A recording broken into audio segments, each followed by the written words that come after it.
Hello, founders. Welcome to Startups.com. We are live. We are coming to you every Tuesday, Wednesday, and Thursday. Tuesdays, today is the day we do pitch decks. Wednesdays, traction hacking, revenue acceleration. Thursdays, we do an AMA, and we like to ask all your questions and get all your questions answered. But back to today, it is Pitch Deck Tuesday, my favorite day. Well, all of them are pretty good days. I have Will, our CEO, joining us and founder of Startups.com, 9-time founder, 5 exits. And what we do is we talk about pitch decks, we review pitch decks, and then we discuss, does it unicorn? And we wanted to get everybody ready. If you have a question, throw that into the Q&A box or chat to ask questions. Or we're doing something special. If you have a pitch deck you want us to look at right now, impromptu, totally like improv, like back in the day, you just pull it out of a hat. We're willing to take a look at it. And I wanted to welcome Will. He's my partner in crime here. And I got a question for you, Will. Hang on just a second here. But first, what I want to do is say that this show and everything you do is brought to you by us, Startups.com. Yeah, here we are. And wanted to encourage all of you, if you have not checked us out yet, join Startups.com. There are a lot of free resources there for you just to check out. No obligation whatsoever. We got so much happening, a lot of great information. Will, what is your invitation to everyone to join us here at Startups.com? I think for a lot of folks, they come in with really just one question. They're stuck on like a slide, or they're trying to figure out the fundraising, environment, et cetera. And then once they realize that they can ask a question, our first thing is, well, what else do you need to know? And they're like, well, I can ask more. Like, yeah, what about this and this and this? And it's kind of fun when you watch it, because I don't think a lot of founders have like a resource they can go to that's just the answers to the test. And so I always say, ask us as many questions as you can, like inundate us with questions. That's what we're here for. And it's fun when folks finally get that and they do it. That's absolutely right. And I like to always say that not only do we give you answers to the test, we will sit beside you. We'll tutor you. We'll give you all the encouragement. And, we're here real time with founders. And it's what I appreciate about our community. There's so many great things that are going on here. And once again, today, we're going to be doing pitch decks. If you want us to look at your pitch deck, you can throw it into the chat. You can ask Q&A question, use that Q&A box. Well, one of the first things I wanted to ask you, and let's just get warmed up here, is the economy. So real time, we're recording this. It's March 2025 beginning. We have lots of things going on, and it was probably one of the bloodiest days in quite a while with a new administration as far as the U.S. economy is concerned yesterday since 2009.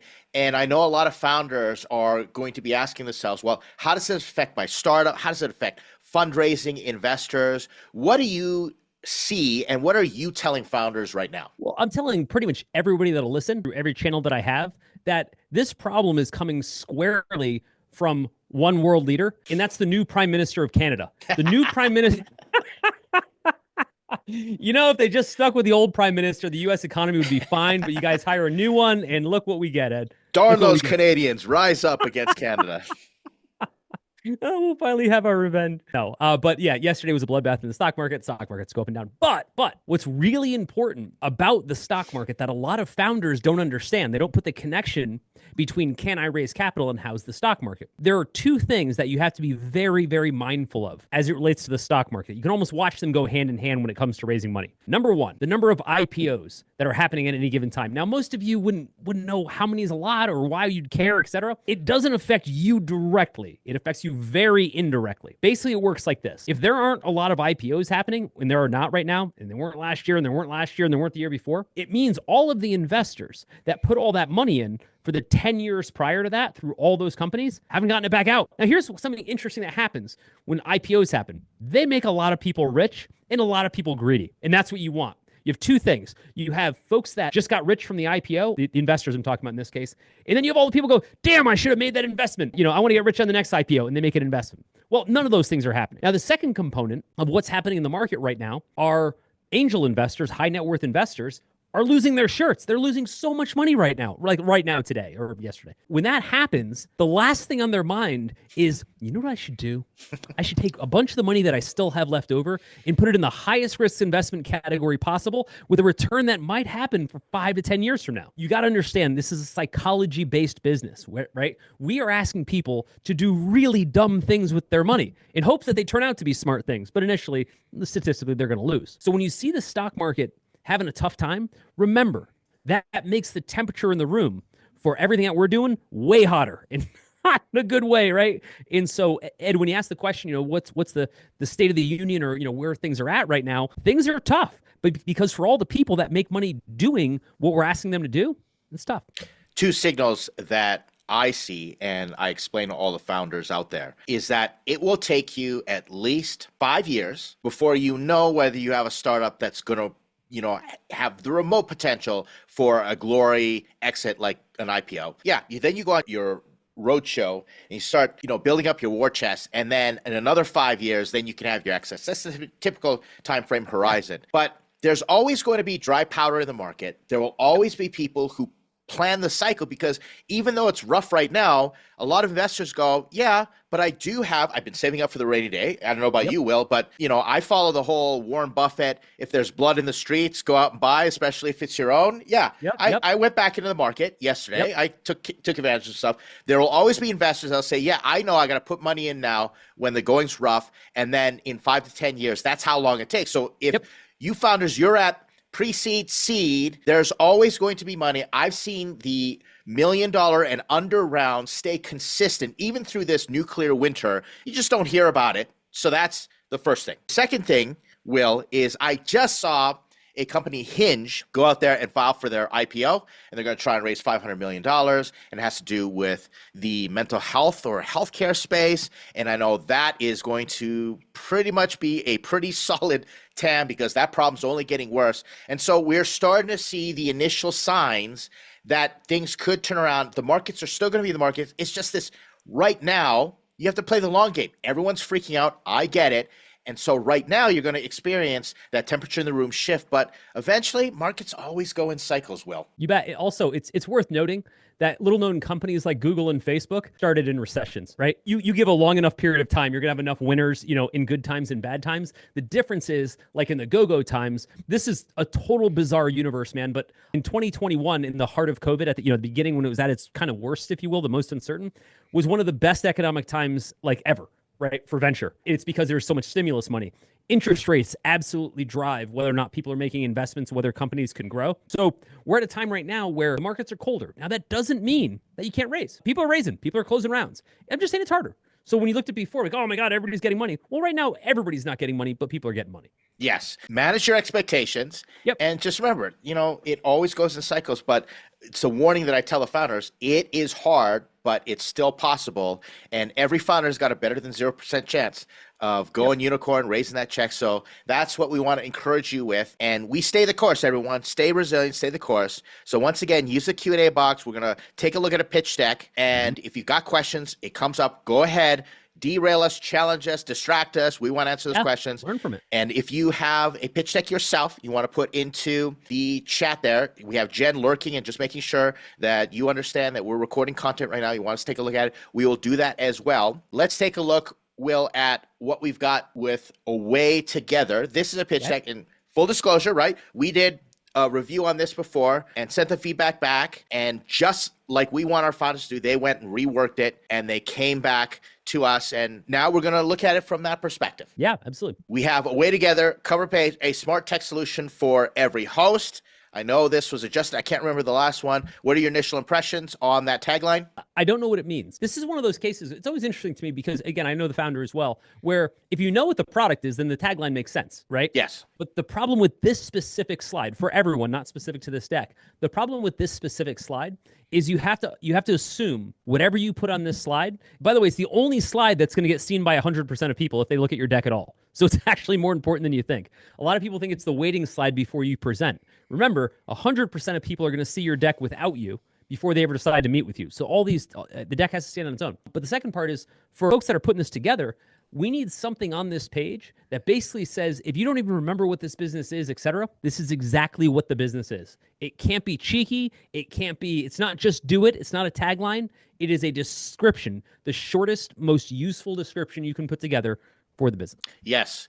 And set up the expectation for the investor. This is what I'm going to be looking at. Yeah. And I'm looking forward to it. All right, moving along. Problem. Traveler's experience experiences are fragmented across multiple platforms, causing the host to fall short in engaging guests effectively. And then we got current marketing methods are outdated. 93% of hosts have insufficient resources to engage their guests, and revenue is down 20% or gone due to lack of traveler awareness. So we're saying they lose 20% of their revenue.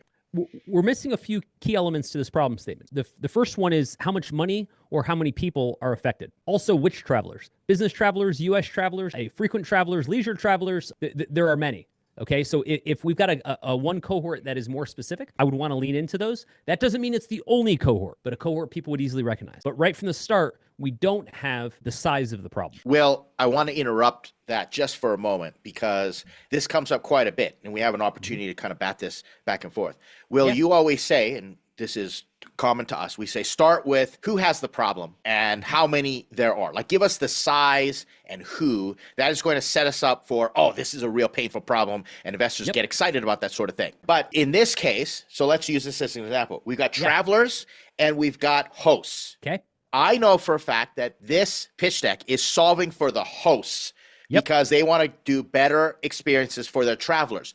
So the host has the problem. Do you start off with the host, or can we say 300 million travelers have this problem because the hosts aren't doing what they do? Let's get a little more detailed in the weeds with it. Absolutely. I always try to lean into who's paying you. That's why I want to lead with, okay? Because if we say here are their customers, I understand that the interest in saying that, like, this is why they have the problem. But remember, we want to open up with, this is a huge problem for the people that pay us. Now, here's how I would open that. Ed, go back to the slide if you would. I would open that with, Ed, I can't remember, are these hosts specifically hotels, or I want to be more specific? I'm not too sure if they pivoted. Let's take a look. Let's get, this is an all-in-one travel app delivering real-time insights, direct host engagement, transformers planning. I think they generalized it. I remember this started off with hotels, but I think they're just generalizing anybody hosts on Airbnb or hosts a hotel, anybody who hosts a travel. Okay. Oh, fair enough. Hosts, I get the connotation.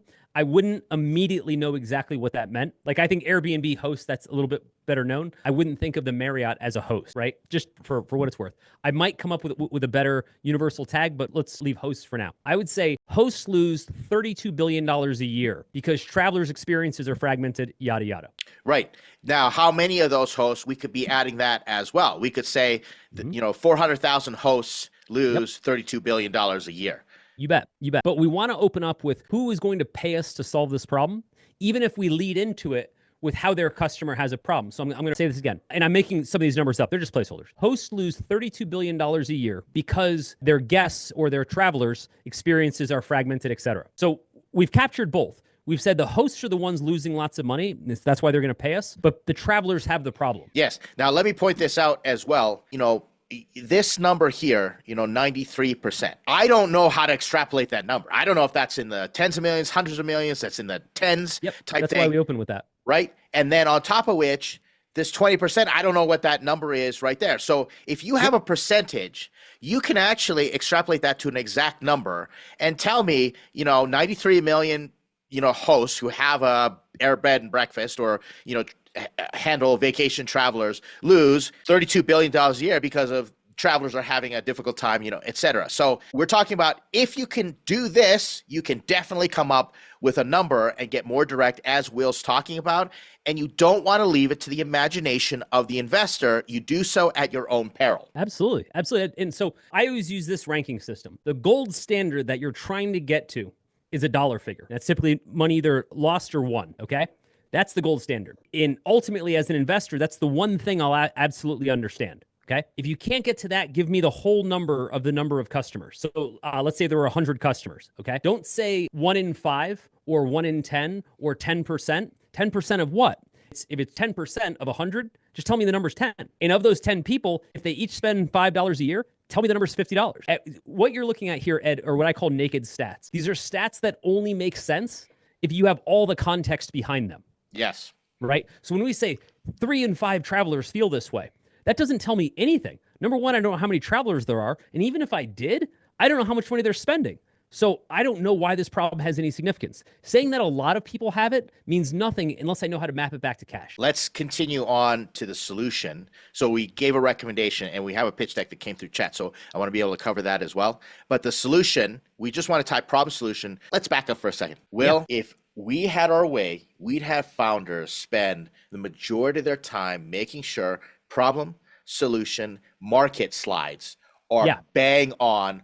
Why? Let's repeat for everybody why we say this. Yeah, look, here's how it works. As the investor, as the audience, and take this beyond the investor, because your audiences are many. Your audiences are people you're trying to recruit, partners that you have. There's all kinds of customers. These three things are equally important. First off, if I don't understand why the problem exists or why it's a big problem, I don't care what the solution is. Conversely, if I get to the solution side and you're like, this is what we do, and I'm like, well, I don't know why that would be a problem. Right? I don't know if more than 2 people care about it or why anybody even would buy this to begin with. The problem slide is the most important slide in the entire deck. The problem slide is what tells me this is a solution worth solving. It's big, ergo it's a lot of cash on the table, and it's painful. This is what the problem is. Then we get to the solution. We get to the solution. At that point, we're saying, look, that problem is so big and gnarly. Look how beautifully we solve it. Then I'm excited. Then I'm like, oh man, how big could this thing get? Market size. If I get through, and Ed, you've been through this multiple times, you've been a GP in your past life with a firm, so you get this. If you're like, holy cow, that's a painful problem. Holy cow, that's a beautiful solution. Holy cow, that's a huge market. You are so pumped for the rest of the deck. Yes. On the flip side, if you have no idea why this is a problem, and by virtue of that, you don't understand exactly why the solution even matters, and then you get to the market size slide, and you're like, dude, I don't even understand what this product is. But I don't even care how big the market is. From that point on, let's just pause there. From that point on, the rest of the slide, the deck doesn't matter. It's not like your problem is so dumb, but the team is so sweet, I'm going to invest anyway, right? Or your solution is so terrible, but I love your go-to-market strategy. If you don't nail the first 3, the rest of the deck will not save you. Now, you could nail the first 3 and all of a sudden in the rest of the deck isn't great. But if you miss on the first 3, you've struck out and the deck's over. Ed, what's your take? Do you feel that strongly about it? I feel that strongly. In fact, if I wasn't doing what we're doing right now, Will, it wasn't my role and my privilege, what I wanted to help founders with going through the rest of the deck. As a GP, scout, analyst, associate, whatever role that I was in, I literally would eliminate all pitch decks within those first 3 slides within probably about 30 to 90 seconds is literally, that's all you got. We have this notion as founders that investors that look through our deck, look through the whole deck. I mean, we also believe that they'll spend time on it and contemplate everything that we did, but we actually believe that they just go through every slide and then make some sort of decision. They do not. They look at the first few slides, and having gone through thousands of decks myself, I can tell you without any question, if you go through the first 3 slides and they are shit, the rest of the deck is shit. I've never been through the first 3 slides and they were shit, and the rest of the deck made me go, oh my God, this thing is amazing, right? Like they tend to kind of go together, right? So we want to nail those first 3 slides, and we put a lot of weight into them.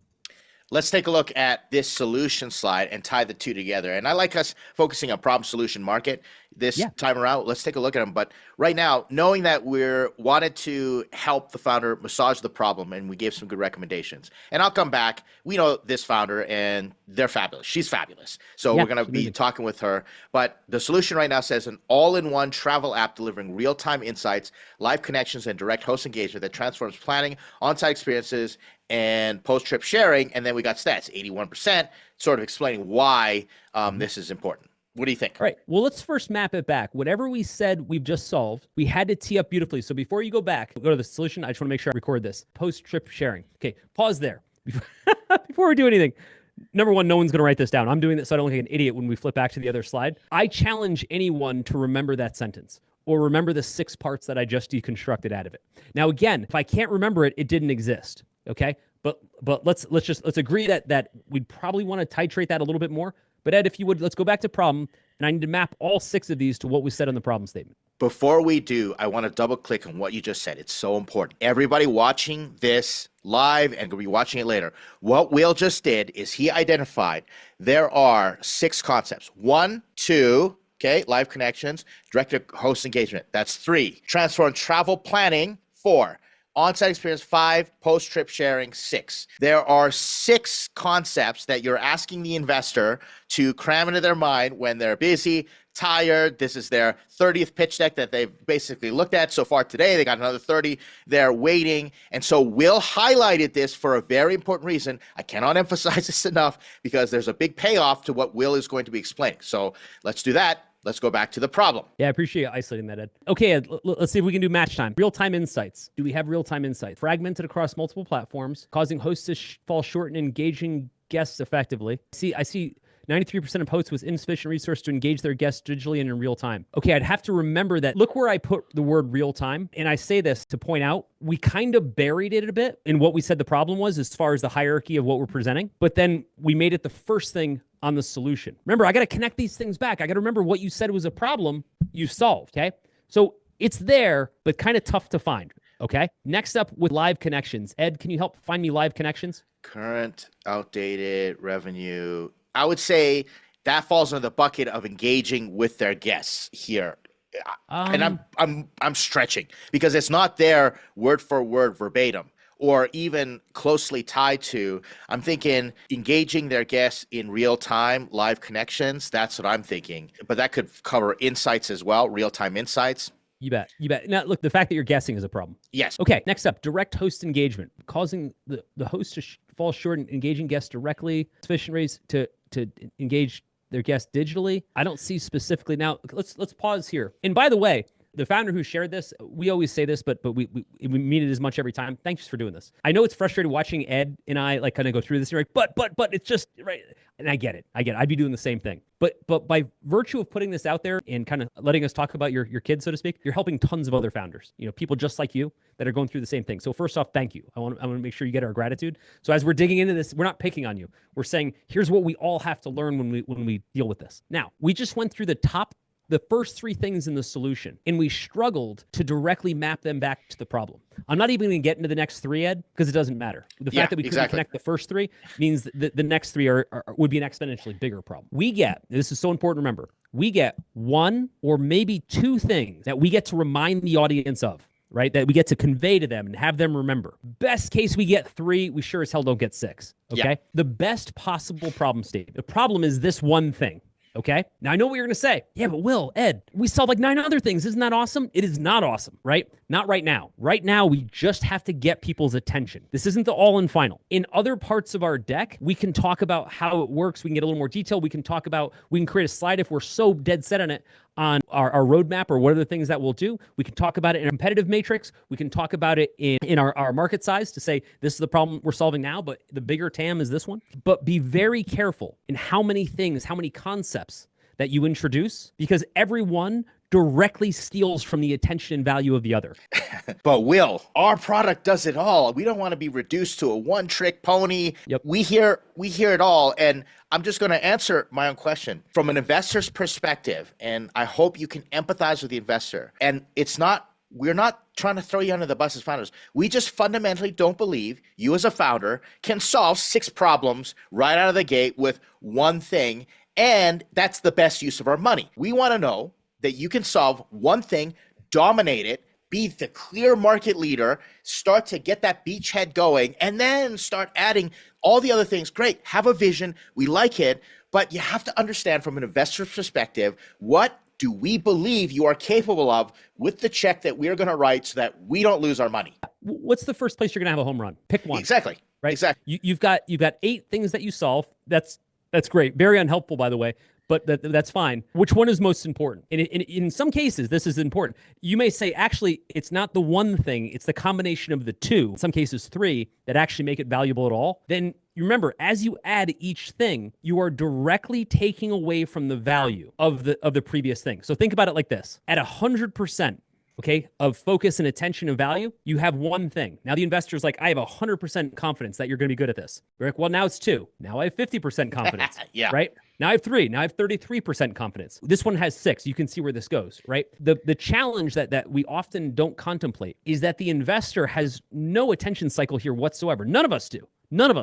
Okay? So when you see an ad for a product on TV, you see one feature, one thought, etc. That's all you get. Why is that? Because the average person can't contemplate like 6 different things, right? It's too hard for any of us. We have to think in those terms. Well, let me give this a go here, and you tell me how I did, just so that everybody sees a tangible way that you could fix it. Let's say, for example, this is my startup, Will, and I tell you very straightforward, simply, here's the problem statement.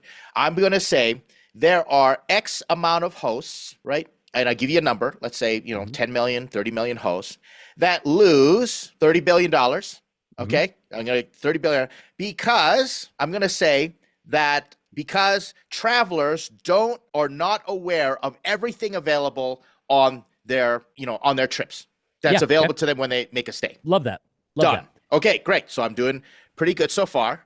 And just so that everybody understands, here's what I'm doing is I'm not saying this is what the founder should do, this startup should do. I'm just giving an example of how we could potentially triage this and use the principles that Will just talked about. Now I say, here's my solution.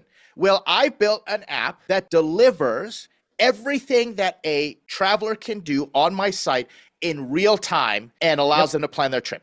Done. Yep, done. The fact that they're sharing across multiple platforms isn't the problem. The problem is that they're trying to have these experiences and they don't know how to do it. The fact that there are multiple platforms to do it is just incidental. Right. And I would explain to you, basically, now, you may not know that this is a problem, but I've set it up and I've clarified it. And I've said cause and effect. Because they don't have access to real-time information of everything is available, hosts lose $30 billion a year. You're at least going to know what I'm working towards, and now I've set you up for the rest of the deck as an investor. You don't have to think, oh no, but there's all these other things and they'll never know. We have the rest of the deck to build on this, but give me a starting point. Give me kind of like the plot for the movie, and then you can pull me into the movie. Perfect. All right, well, knowing we did that, let's take a look at another deck here. And we're going to get started. This comes to us from someone in our audience, real time. Once again, appreciate your courage to run through the gauntlet here. Okay, so we've got a head, and here's the cover slide, and it says pitch deck. Now,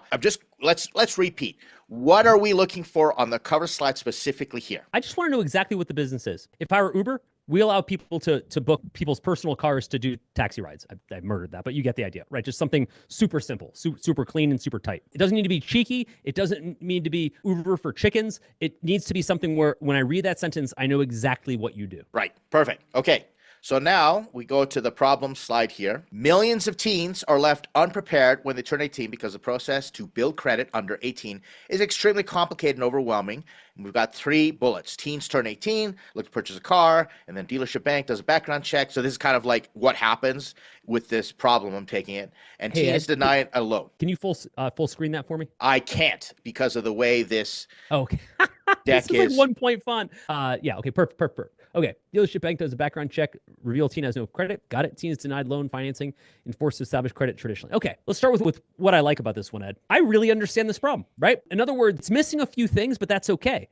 The most important part is that I understand that millions of teens can't build credit. That's all I need to know. And I want to pause there for a second. Ideally, when we get to the solution, there'll probably be some things we want to make a little bit more specific in the problem. But if I know just ballpark, okay, this is something about teens, having no credit. That's a giant win. I don't need to know all the details. I just need to know what ballpark win. Here's why. After this, when I spend 3 minutes on your deck, I'm about to spend 3 minutes on another deck, 3 minutes on another deck, 3 minutes on another deck, 3 minutes on another deck. That gives me no time. And Ed, you and I literally do this for a living. Like, when we rip through decks all day, that gives me no time to stop and contemplate the value of this particular market. I'm just like, cool, teens credit, got it, move on. Whatever you can do to convince me, Ed, and by proxy, investors, of just what bucket you're in, what ballpark you're in the shortest period possible, you win. Ed, what do you think? Yeah, I wanted to highlight what you said there, Will, because, and not comparing, but we just went through a deck that introduced all these concepts. And in this deck, Will, we got one concept. Teenager, can't build credit. One problem. I like it. That's just very straightforward and checks all the boxes for me. And we can focus and I feel comfortable in moving on with the rest of this deck. Okay, so let's go back to the problem, if you would, Ed. And let me say some things that I'd like to see differently. How many millions of teens? Exactly. Yeah. Okay. And are they Canadian teens, right? Where are these teens? Because it's a quick way that the opening of every problem statement always starts with who specifically the customer is. Actually, Ed, I was going to say Calgarian teams. That actually sounds like something from Game of Thrones. What are you folks in Calgary? What do you call yourselves? Calgarians. Yeah, we call ourselves. Oh my God, that's amazing. Yeah, that's us. I feel like the Calgarians invading is very ominous. The Calgarian throne. Anyway, sorry. Ed and I are idiots, mostly me.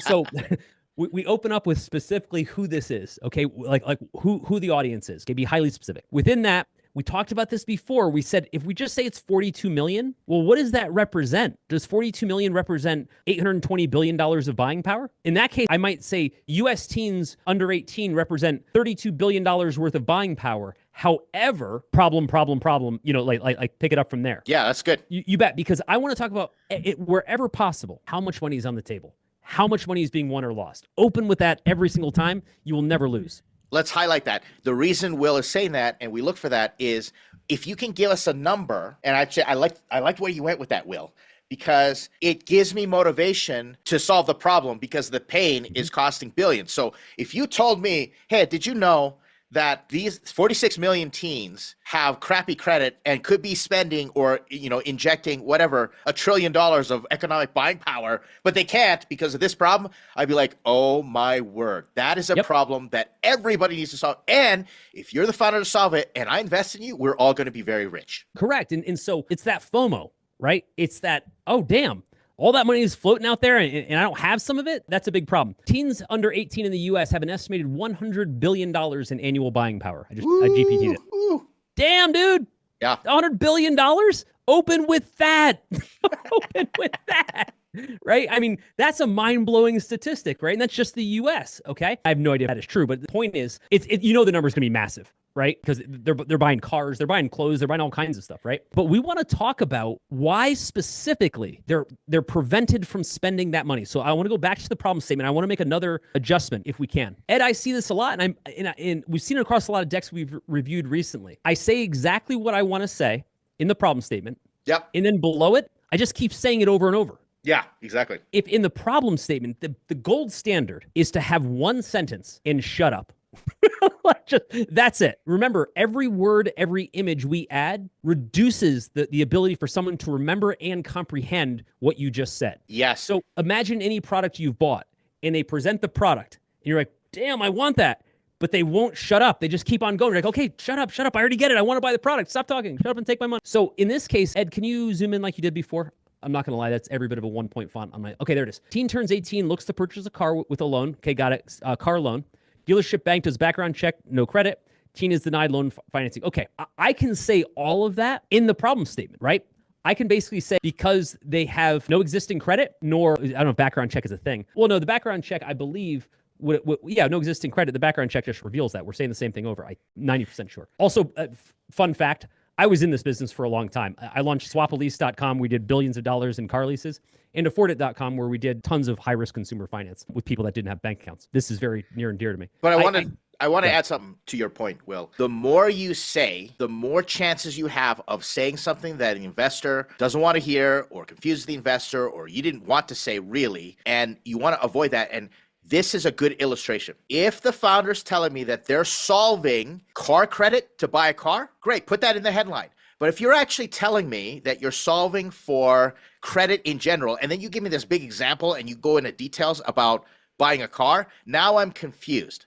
And let me just stop for a moment and tell you, Will, I'm excited about this. Here's why. One, I've got kids at that age. Yep. And two, fundamentally believe, why hasn't anybody solved this? This seems like such a no-brainer to solve, but I understand also why it's so hard with credit and all those things. So now I'm getting excited to see what the solution is because I'm like, founder might have something really innovative here. But hold on. We didn't give any detail as to where the problem comes from, okay? So go back to the slide if you will. I want to point out two things. Number one, we used the word teenager 3 times in the sentence. We said millions of teens, 1, turn 18, 2, under 18, 3. This is the copywriter in me. You never use the same word in a sentence twice, much less 3 times, okay? So if we were to say teens under 18 spend $1,800 billion, we never need to reference the word their age or teen again. This might sound small, but because you only have one sentence to get it right, you have to optimize the usage, okay?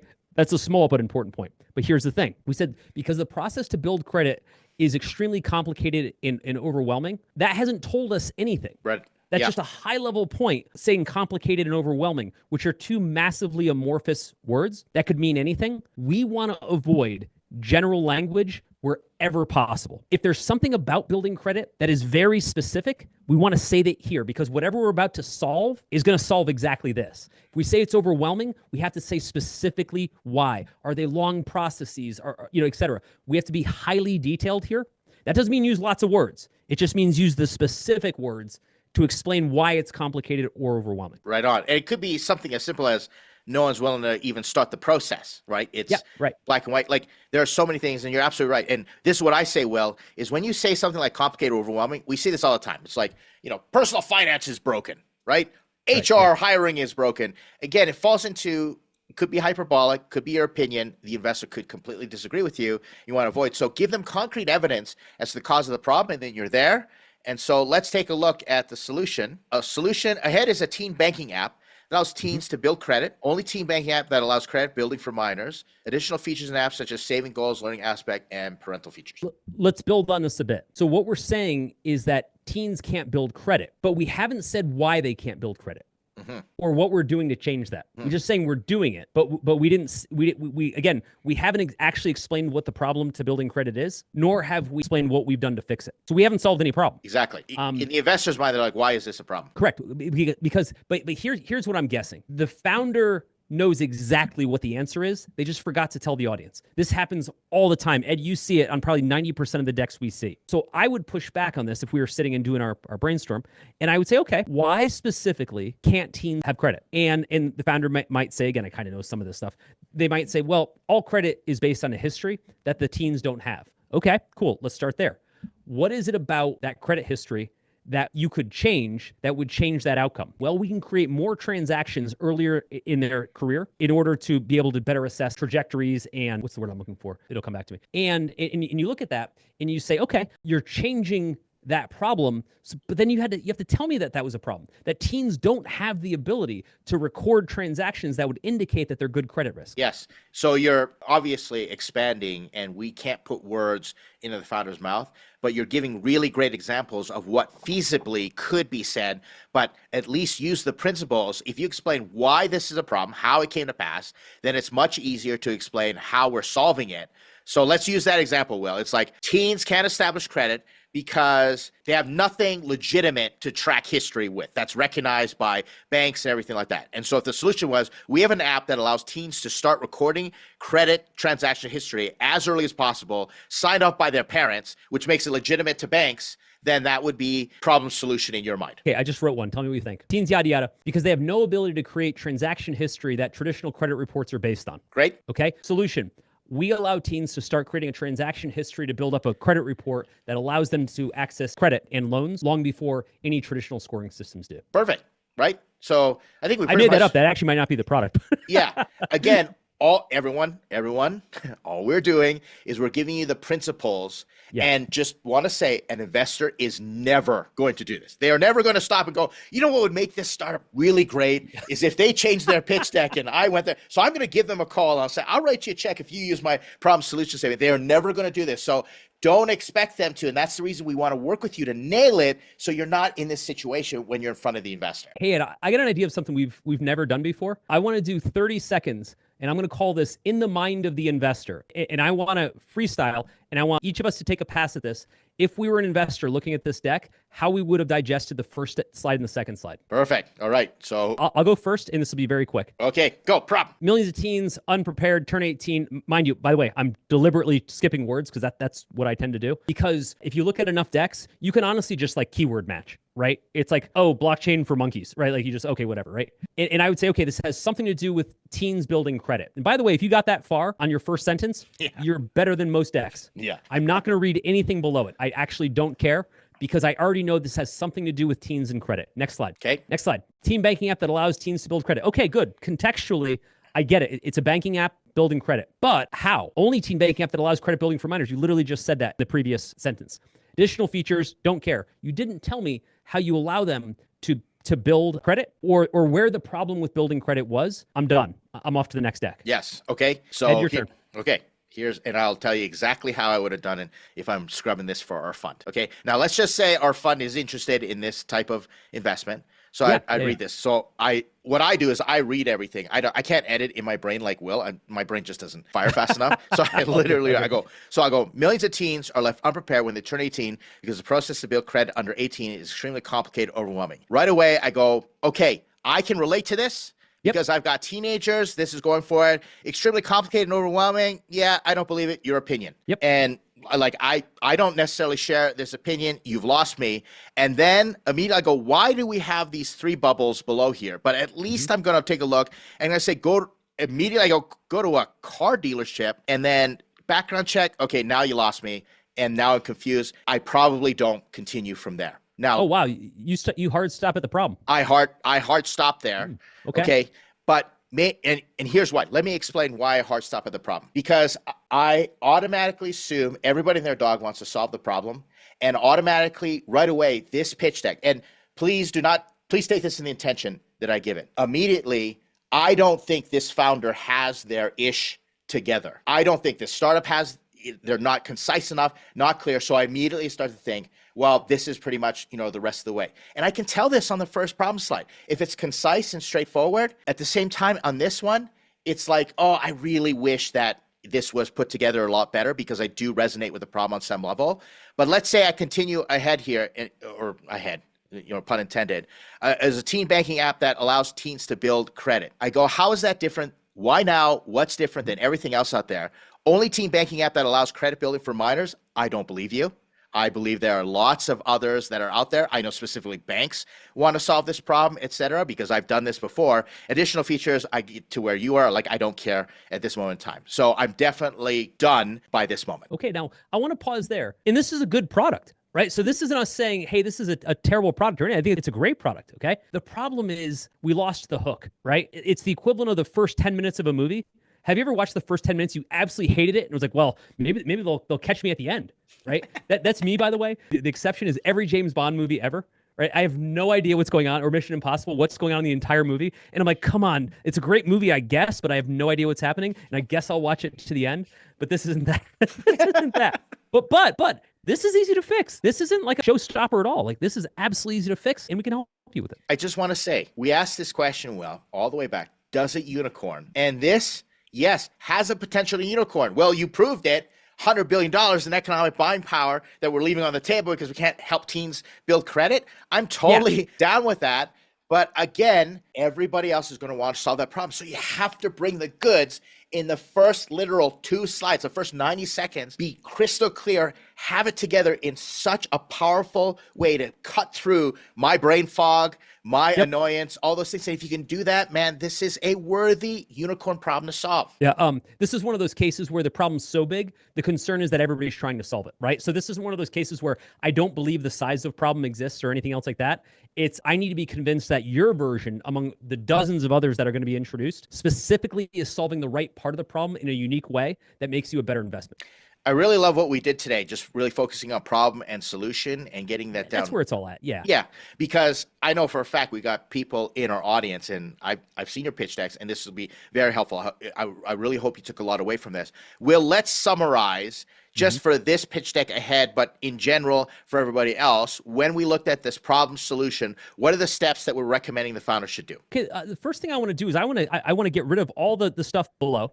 Okay, because that can all be summarized with doesn't have a credit report, because that could apply to anything, right? We don't have to specifically say when they're trying to buy a car. I get why that example is used, and we might use that in how it works. We might take that as an example of how someone who would have this problem when purchasing a car would use our app, which could then present accurate credit reporting and decisioning in order to have a successful outcome. But I wouldn't put it here. I would leave nothing but that one sentence, and I would absolutely streamline this to get into specifically why they can't build credit. Right on. Okay. Solution, I want them to say, like, here we're saying they're going to use our app to build credit without any explanation as to how that solves their problem, right? Obviously, they need credit. But what is it about the app that allows us to help credit decisioning and would give us a different, the A word I was looking for was actuarial, a different actuarial view of credit for minors? Let me give you all a hack, and you can thank me for this later. This is part of the program you didn't pay for. I have literally taken all the text on the slide, and I have gone to ChatGPT and said, here's what I have. And then I have literally cut and pasted a transcript from Will's instructions. And I've literally said, this is how I want to build pitch decks. I want to start with who has a problem, size, severity, all those things. So now, based on all this, combine them together, give me a 1-sentence pitch deck, problem statement, and a matching solution statement. Give me 3 options. Tell me which one will be for investors. And it'll literally do it. This is the help that you all want. Use the tools out there. We are not going to be offended if you use these tools to come up with these amazing things. Cool. Just use the principles that we teach, Will. Yep, you bet. And it's only a matter of time before we get replaced by a GPT prompt anyway, so may as well get the ball rolling. Exactly. All right, that was it for us. That was Pitch Decks. Once again, every Tuesday we are doing this. Wednesdays, we do traction hacking, revenue acceleration. Thursdays, we answer all the questions you got out there. If you're watching this on YouTube, like, comment, subscribe, do the thing. We appreciate all your questions, your participation. Will, One more minute. Give us the final send-off. I think the final send-off today is shout out the two founders. I never say their names just because I want to give people a modicum of privacy on this big thing called the internet. But again, whether you realize it or not, you just helped thousands of other founders just by sharing your deck. So for those of you that are brave enough to allow us to dig in, remember, we may say, hey, change this, change that, but we're not saying it's a bad product. We're just saying it's a good product, and we're freaked out that you're not doing the best job possible of telling the world about it. So give us an opportunity, get those decks in front of us, let us do our thing and help you out. Thanks, Will. I'll see you next week. All right, friends, see you.